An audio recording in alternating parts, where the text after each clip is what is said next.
going on, Jerome's?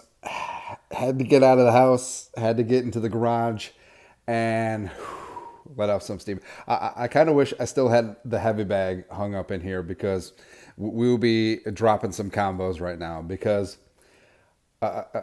we've said this a bunch. It may be easier just to be a team that loses by 30 every single week, but the fact that the Vikings allegedly 1-4, and the fact that the Vikings have just gave away all four of those losses, all single score games, all losing the turnover battles, and all a play here, a play there, shoulda, coulda, woulda.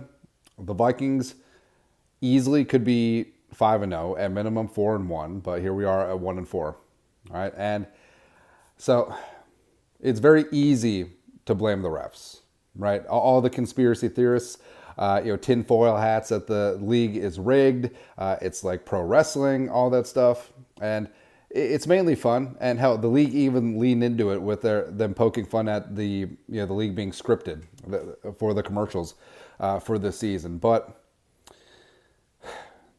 we knew that the Vikings were going to get jobbed in this spot. Now you could say, oh, but the Chiefs have more penalties. Oh, this and other thing.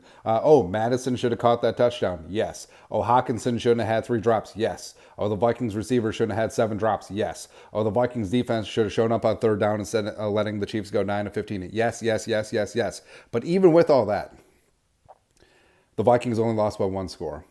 And what's so amazingly frustrating is we knew that the refs were going to job the Vikings, right? Because the Chiefs are America's team right now. Like, they're the cat's ass. Mahomes is the GOAT. He's the golden child. He's the new Tom Brady. He's whatever. It's like Brady and Belichick and the Patriots always seem to get calls, going back to the Tuck rule, right?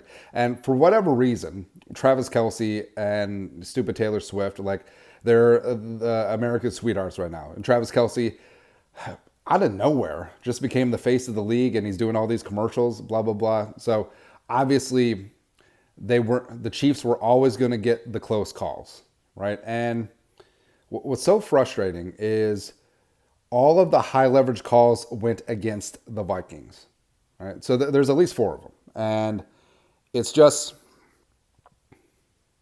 yes, the Vikings could have overcome this. You have to play better than the ref's ref, and maybe the fix was in from the beginning. But the fact that it was so blatant. So when the Vikings were leading, yes, the Vikings were leading in this game, 13-10 before halftime. Mahomes just throws up a prayer up to the tight end Watson. And at best, he gets 1 foot in.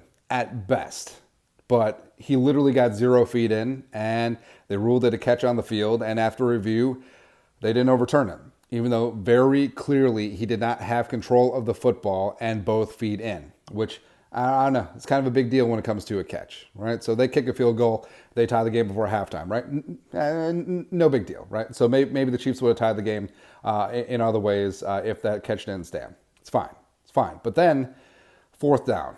Vikings looking to get a big stop, and Mahomes chucks it deep to Marquez Valdes-Scantling. Yeah, the guy who's getting paid $20 million a year, MVS.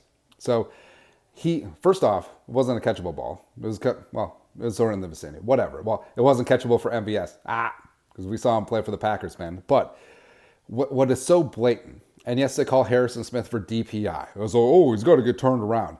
Well, it's hard for him to turn around when MVS has 2 fistfuls of his jersey and is holding on to him and simulating a blatant defensive pass interference when it should have been OPI. Very clearly. Clear as day. And you saw Harrison Smith get up. He was holding me. All the replay showed it. Steratore and Nance and Romo just sort of he's got to turn around. He can't turn around when MVS is holding him. All right, so again, a petty call here or there, especially in the beginning of the game, who cares? But in these 4th down spots, it's kind of a big deal. And then for the Vikings 4th down spot where they got jobbed, L'Jarius Sneed, at minimum, defensive holding. At maximum, defensive pass interference. Either way, it's 1st down for the Vikings on 4th and 12. And they decided to just pick it up. No big deal. We'll just pick it up. Even though Sneed had both of Addison's shoulder pads. No big deal. And also during that play, C.J. Ham, who did a great job in blitz pickup, had illegal hands to the face or a face mask. One of the two. Either one gives the Vikings a fresh set of downs. But since it's fourth down, the refs got together. It's like, And then what's even more egregious after that? So you could say that these are judgment calls. Sure. I fully understand that. Like, humans make mistakes, human nature, all that stuff. But it's kind of telling when all the mistakes go in one direction. No big deal. But the most blatant one was when L'Jarius Sneed was complaining about defensive pass interference. He took his helmet off on the field of play. Now, that is automatically unsportsmanlike conduct, 15-yard penalty. And yeah, I mean, if they would have still picked up the penalty flag, that's fine. But Kansas City's offense would have lost 15 yards. Now, in a spot where blah, blah, blah, Hail Mary to end the game, if the Vikings would have had an extra 15 yards, not saying that's how exactly it would have played out, but 15 yards would have been damn important at the end of the game. Instead of a low percentage Hail Mary, which, I mean, Kirk Cousins was pressured on and got sacked anyways, it's a normal shot to the end zone.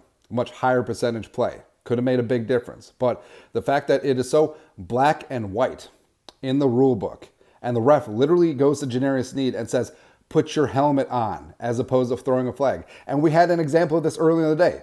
TJ, at the end of the Steelers-Ravens game, takes his helmet off. He gets penalized, right? But the selective enforcement of a very clear black and white rule, that's what bugs me. So at minimum, the refs screwed that one up. At maximum, they got the Watson call wrong. They got the Harrison DPI call wrong, which should have been MVS OPI. And they got obviously the L'Jarius Sneed DPI call wrong. And also they missed CJ Ham getting jacked in the face. But again, you could say that, yeah, the refs miss calls all the time. But again, when things always cut in one direction, it makes you wonder. Really does make you wonder. And the fact that the Vikings, despite themselves, despite Oliver's fumble, despite all the drops, despite Madison dropping a sure touchdown, the Vikings were still in it, and it still took the refs to job them. The Vikings were a better team today. Except Mahomes and the freaking Kelsey show. Oh, by the way, yeah, Kelsey just straight up diving at the side of Danielle Hunter's knee. Yeah, completely glossed over. No big deal. But it is what it is. Again, it all comes down to the Vikings hang on to the football, both in fumbles as well as drop passes. But when it's so blatantly obvious on national television in the prime late afternoon window, the Vikings got screwed. They did. And also they screwed themselves. But anyways, that's it. Garage Raw Rant. Skull, no production value.